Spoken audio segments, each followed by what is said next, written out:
আপনাদের প্রায় সময় আপনাকে ফোনটিকে রিসেট দিতে হয়। আর এই ফোনগুলোকে রিসেট দেওয়ার জন্য প্রত্যেকটা ফোনের একটা নির্দিষ্ট পাসওয়ার্ড জানা থাকে। আর সেই নির্দিষ্ট পাসওয়ার্ড যদি আপনার না জানা থাকে তাহলে কিন্তু আপনি চাইলেই আপনার হাতে থাকা ফোনটি রিসেট দিতে পারবেন না। সেম আমার কেউ কিন্তু এই সমস্যার সম্মুখীন হতে হয়েছে। আর আমি আজ আপনাদের যেটা দেখাবো সেটা হচ্ছে আমার হাতে যে ফোনটি রয়েছে সেই ফোনটির মডেল হচ্ছে Symphony d76।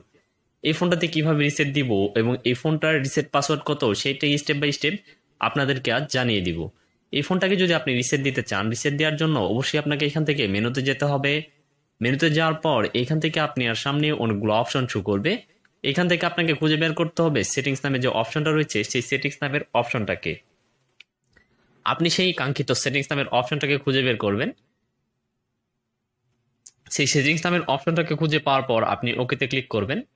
ওকেতে ক্লিক করার পর এখান থেকে কল সেটিংস, ফোন সেটিংস এবং কি নেটওয়ার্ক সেটিংস, রিসেট সেটিংস নামে একটা অপশন দেখতে পারবেন। আপনি সেই রিসেট সেটিংসে চলে যাবেন। রিসেট সেটিংসে যাওয়ার পর আপনি আবার ওকেতে ক্লিক করবেন। এইখানে কিন্তু আপনাকে নির্দিষ্ট পাসওয়ার্ড দিতে হবে।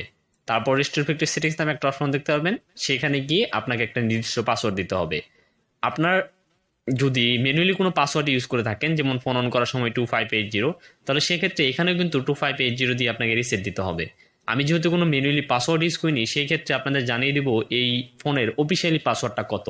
এটার অফিসিয়াল পাসওয়ার্ড হচ্ছে 4টা জিরো। অর্থাৎ আপনি যদি রিসেট দিতে চান, এটার অফিসিয়াল পাসওয়ার্ড হচ্ছে 4টা জিরো। তারপর ওকে দিয়ে দিবেন, তারপর আবার ইয়েসে ক্লিক করে দিবেন। ক্লিক করার সাথে সাথে কিন্তু ফোনের রিস্টোর প্রসেসিংটা সম্পূর্ণ হয়ে যাবে এবং আপনার ফোনের যে মেসেজ ব্লক, কন্ট্যাক্ট ব্লক বা কোনো নাম্বার ব্লক যদি থাকে সেই সমস্যাটাও কিন্তু সমাধান হয়ে যাবে। সো ভিডিওটি দেখে যদি ভালো লেগে থাকে তাহলে অবশ্যই ভিডিওতে লাইক দিয়ে